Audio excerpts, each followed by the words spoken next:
Well, today I'm going to show you the family tree of Islamic prophets, specifically the 25 prophets that are mentioned by name in the Quran. You'll notice that many of the names on the Islamic tree are pretty much the same as the names on the biblical tree. However, there are a few subtle differences, so as we go through, I'll be pointing these out. In my video about Jesus, I made it clear that I myself am not a Christian, and I therefore approached the topic from a purely academic perspective. Well, since this video is about the Quran, I feel that I should also mention that I myself am not a Muslim, and that therefore, once again, I'll be approaching the topic as an academic, not as a follower of the religion. If you want to get a copy of either this poster or the poster about the biblical family tree, you can head over to our website, usefulcharts.com.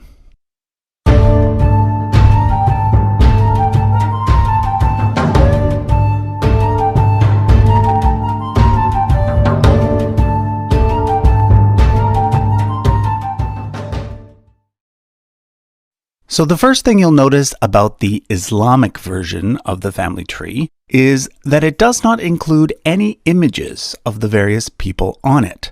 Most people are familiar with the fact that Muslims consider it offensive to draw or make any lifelike depiction of the Prophet Muhammad. Well, generally speaking, this rule applies to all of the Islamic prophets, not just to Muhammad. So that's why I've chosen to use icons made out of calligraphy instead. And by the way, the artwork was done by my good friend Siawish from the Islamic history channel Al Muqaddimah. So shout out to him for his great work. Like the biblical family tree, the Islamic version starts with Adam and Eve, the first man and first woman, although in Islam, Eve is usually called Hawa. Another major difference that I should point out is the fact that the 25 individuals highlighted on the Islamic chart are all considered to be prophets, whereas on the biblical chart, the word prophet is only used for certain individuals, such as Moses or Elijah. So for example, in Islam, Adam is seen as being a prophet, whereas in Judaism and Christianity, he is not. According to one Islamic tradition, Adam and Hawa had two sets of twins, a boy named Qabil, who had a twin sister named Iklimia, and a boy named Habil, who had a twin sister named Layuda. Those familiar with the Bible will recognize the two boys as being Cain and Abel. Anyhow, Adam arranged for Qabil to marry Habil's twin sister, and Habil to marry Qabil's twin sister. But as the story goes, Qabil got angry because he felt that his own twin sister was more attractive, and therefore he wanted to marry her instead. This, along with other reasons, eventually led to Qabil killing his younger brother Habil. Thus, the line continues through a third brother, known as Shaith or Seth. Now, in my video about the Bible's version of this tree, a lot of people asked, if Adam and Eve were the first humans, who did Seth marry?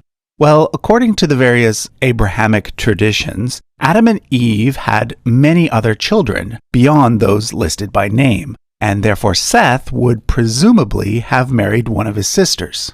But at this point, I should remind you that according to my own opinion, and the opinion of most professional historians today, when it comes to these very early stories, we are actually dealing with mythology, not real history, so we shouldn't interpret the details as being literal anyway. However, I also want to point out that viewing Adam and Eve as non-historical does not automatically make a person an atheist. I'm actually Jewish, and although I view most of the Bible as being myth and legend, I still find it to be a pretty important book. I know that many other Jews, as well as many Christians and Muslims, hold similar positions. But since this video is simply about the family tree, as traditionally understood by Islam, I won't go into the various scientific and theological debates. For now, let's just continue looking at the tree. The next major prophet in Islam is Idris, and he's generally seen as being the equivalent of the biblical Enoch. In fact, all of the names from Sheth to Idris, as well as beyond, pretty much match up with the names given in the Hebrew Bible. The spelling, which is based on Arabic, is just a little bit different. According to Islamic tradition, Idris was the first human to use a pen and the first to pursue astronomy and other sciences. He was also the great-grandfather of Nuh, better known in the West as Noah. You'll notice that I made Nuh's box a little bigger, as well as several of the other later boxes, such as Ibrahim's and Musa's. This is because these prophets are known as the Ulul Azmi, or arch-prophets. Ulul Azmi literally means the unwavering ones, and out of the 25, only 5 are given this special designation. Nuh, of course, is best known as being the man who built the ark and who thus survived the Great Flood, along with a few other humans and a bunch of animals. One main difference between the Bible's version and the Quran's version is that in the Quran, Nuh had 4 sons instead of just 3, and that his 4th son drowned in the flood, as well as Nuh's wife. In both cases, because they did not believe Noah's message. The next 2 prophets, Hud and Salih, are not characters found in the Hebrew Bible. Hud might correspond to a briefly mentioned descendant of Noah named Eber, but Salih is not mentioned at all. However, in the Quran, there's a story about a tribe in Arabia called the Thamud, who demanded Salih give them a sign from Allah. Now, note that in Arabic, Allah simply means God. It's not a proper name or anything, so I'll be using the 2 terms Allah and God interchangeably. So anyway, in response to the demand, God made a female camel miraculously appear out of a stone and provide them with milk every second day. But eventually the people injured the camel, and for this, their city was destroyed in an earthquake. We now come to the second of the 5 arch-prophets, Ibrahim, better known to Christians and Jews as Abraham. At this point, there's a very important split in the tree, as well as several major differences between the Quranic version of events and the biblical version of events. According to both traditions, Ibrahim had 2 main sons, Ismail and Ishaq, also known as Ishmael and Isaac. Ismail is the ancestor of the Arab people, and therefore of the Prophet Muhammad, whereas Ishaq is the ancestor of Banu Israel, meaning the house of Israel. Islamic tradition has many tales about Ibrahim that are not found in the Bible. For example, there is much more information about Ibrahim's life in Mesopotamia before he traveled to the land of Canaan. One famous story has him being thrown into a large fire for promoting monotheism, and in that story he walks out unharmed. But the most important difference between the Islamic version of Ibrahim's life and the biblical version concerns the sacrifice of his son. In the Bible, Ibrahim is commanded to sacrifice his second-born son, Ishaq, whereas in the Quran, although the name of the son is not given, the person in the sacrifice is generally understood to have been Ibrahim's firstborn son, Ismail. In Islam, both Ismail and Ishaq are considered to have been prophets, as well as Ibrahim's nephew Lut. Lut is the equivalent of the biblical Lot. And in Islam, the story of God destroying the cities of Sodom and Gomorrah pretty much mirrors the biblical story. However, Islamic tradition has a lot more detail about Ismail. According to Muslims, Ibrahim took Ismail to Mecca, where together they built the Kaaba, which today is the most sacred site in Islam. When Muslims pray, they always pray pray in the direction of the Kaaba. And one of the pillars of Islam is the requirement to make a pilgrimage to the Kaaba at least once in a person's life, if they are able. There's a famous story that occurred just after the Kaaba was built. When Ibrahim was about to leave Ismail with his mother Hagar in Mecca, Hagar asked, "Who will take care of us?" To which Ibrahim replied, "Allah will." After they are left alone, they eventually run out of water, and Hagar runs between two nearby hills, Safa and Marwa, 7 times, searching for water.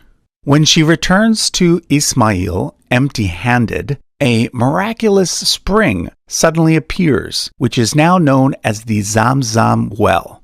Today, the pilgrimage to Mecca often includes traveling between the two hills 7 times, like Hagar did, and then a drink from the well.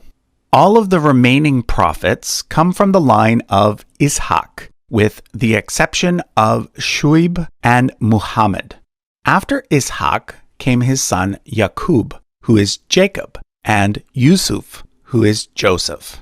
In the Quran, most of the prophets are mentioned, often in passing here and there throughout the book, as opposed to in just one place. However, Yusuf is unique in that his story is told, well, as a story. The chapter of the Quran that deals with Yusuf is one of the most detailed narratives in the whole book. Generally, the story follows that of the biblical account, with a few extra details. Basically, Yaqub had 12 sons, out of which Yusuf was his favorite. His other brothers were jealous and ended up throwing him in a well, where he ends up being sold as a slave to Egypt, to a man named Al-Aziz, who in the Bible is known as Potiphar. Years later, Al-Aziz's wife becomes infatuated with Yusuf. In Christian tradition, the name of Potiphar's wife is not given, but in Islamic tradition, it is Zuleika. Because of Zuleika, Yusuf is eventually put in prison, where he ends up becoming known as a person who can interpret dreams. To make a long story short, he ends up correctly interpreting the dreams of the pharaoh, for which he is then made vizier, or prime minister, of the entire country. The next 2 prophets do not come from the line of Yaqub. In Islam, Ayub, who is known as Job in the Bible, is thought to have been a descendant of Yaqub's brother Al-Alyas, aka Esau, whereas Shuaib is thought to have been a descendant of another son of Ibrahim, known as Madian. Interestingly, although Islam originated in Arabia, only 4 of the 25 prophets named in the Quran lived there. Shuaib is one of those 4, the others being Hud and Salih, who I mentioned earlier, and of course, Muhammad. I should also mention that although only 25 prophets are mentioned in the Quran, it is traditionally understood that there were about 124,000 prophets. So perhaps there were more in Arabia that were simply not mentioned. Anyhow, most scholars believe that Shuaib is the person who is called Jethro in the Hebrew Bible. He was a priest in the land of Midian, which is located next to the Sinai Peninsula, and it was his daughter Sephora, in Hebrew Zipporah, who became the wife of the next major prophet of Islam, Musa. Musa, better known in the English-speaking world as Moses, was the 3rd of the 5 Ulul Azmi, or arch-prophets. And in fact, his name is mentioned in the Quran more than any other prophet, showing up a total of 135 times. Musa and his brother Harun, known in English as Aaron, are primarily associated with the Exodus story. I won't go through that story in this video because most people are already familiar with it. And also, I'll be doing an entire episode on Moses next week. But I will mention that Musa is the first of 4 prophets to be associated with the giving of a holy book. Obviously, the Quran is the most holy book in Islam. However, there are 3 other books that Muslims consider to be holy, and all 3 of these are mentioned by name in the Quran itself. The first is the Tawrat, better known as the Torah, which was supposedly written down by Musa. Because of his association with the Torah, Musa, or Moses, is of course one of the most important prophets in Judaism, and is in fact generally considered to be the founder of the Jewish religion. Like I said, I'll be doing an entire episode on Moses next week, particularly looking at his potential existence from a historical perspective. So I won't say much about him now. Next, we come to the most mysterious of the 25 prophets, Dhu Kifl. In fact, some Muslim scholars do not consider this person to have been a prophet at all. He is only mentioned in the Quran twice, and there is no agreement on which Bible character, if any, he might correspond with. The leading theory is that he is the same person as the biblical prophet Ezekiel, but again, this is debated. The only thing we really know about him is that he preached in Babylon, and that his name means owner of the double. Next on the list are the only 2 individuals who, at the same time as being prophets, also held the title of king, Dawood and Suleiman. In English, David and Solomon. This father and son pair descend from a son of Yaqub named Yehuda, or Judah, whereas Musa and Harun come from a son named Lawi, or Levi. Like Musa, Dawood is associated with a specific holy book, in this case a book called the Zabur. Generally speaking, the Zabur is thought to correspond to the book of the Bible known as the Psalms. I'll also point out that Suleiman is a name that has been used by many Islamic monarchs over the centuries, most notably by the greatest of the Ottoman sultans, Suleiman the Magnificent. Next up comes the prophet Ilyas and his successor Ilyasa, both of whom are thought in Islamic tradition to be descendants of Harun, and who correspond to the biblical Elijah and Elisha. Like in the Bible, in Islam, Ilyas is said to have prophesied during the reign of an Israelite king named Ahab.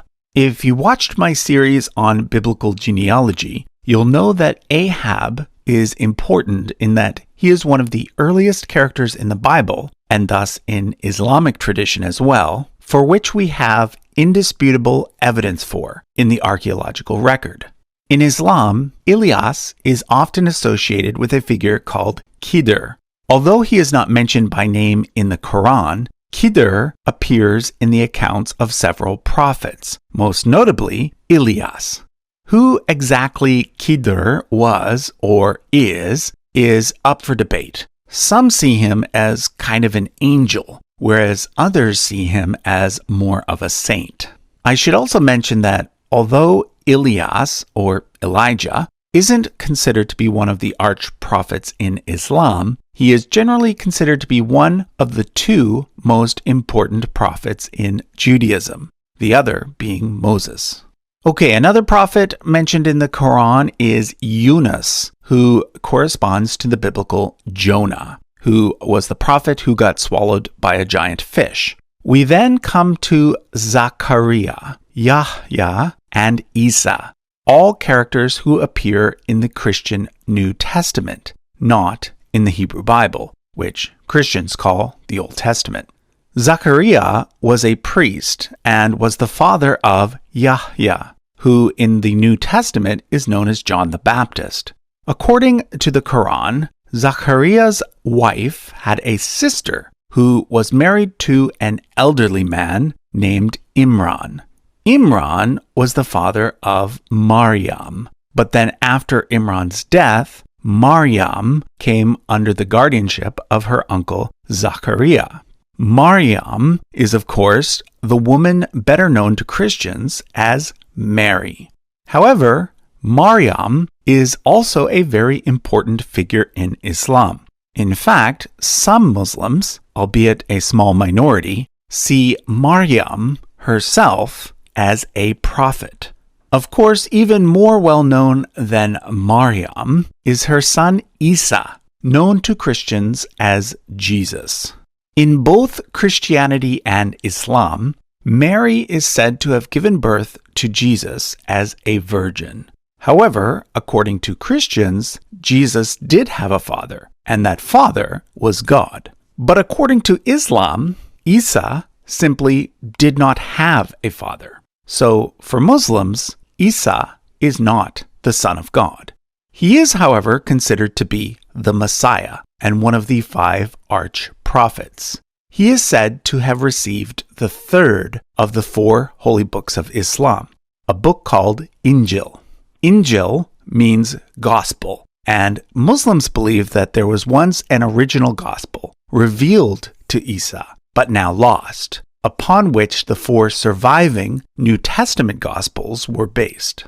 The final thing to note about Isa is that many Muslims, like many Christians, believe in some sort of second coming or return of Jesus, which will occur at the end of history. Okay, we now come to the most important prophet in Islam, the 5th of the 5 Ulul Azmi, the prophet Muhammad.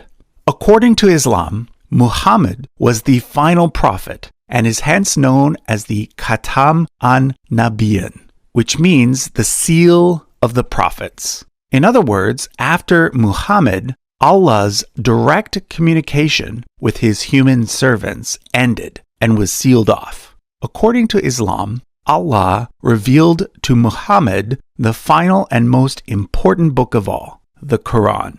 But for Muslims, the Quran is not just a book. It's the literal word of God, and not a single part of it can be changed or even adequately translated into another language. It differs from the Bible in that, whereas the Bible is usually seen as being divinely inspired, Muslims believe that the Quran was not just inspired by God, it was literally dictated, word for word, in classical Arabic by Allah to Muhammad.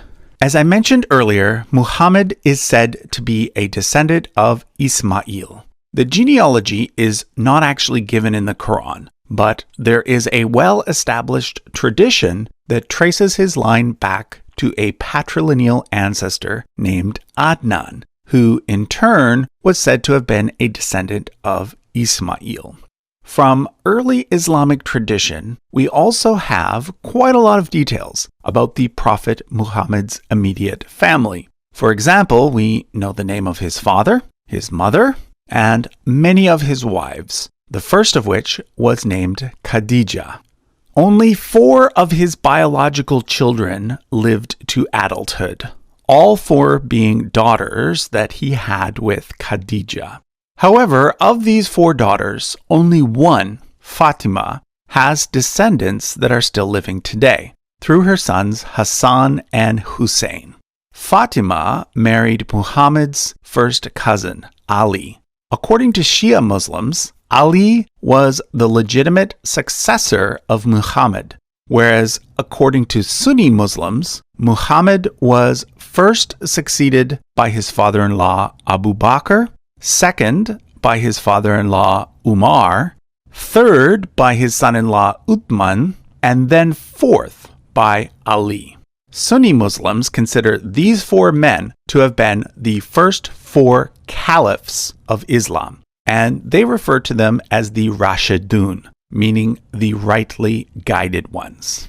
After the death of Ali, the caliphate was first held by the Umayyad dynasty, the family of Uthman, and then by the Abbasid dynasty. You can see from the chart that these dynasties, note that the Umayyads used the white flag and the Abbasids used the black flag, were both closely related to the Prophet. However, neither were his descendants. For more information on the family tree of Muhammad, as well as of the Umayyad and Abbasid caliphs, you can check out the 2 videos done on this topic by Useful Charts and Al-Muqaddimah.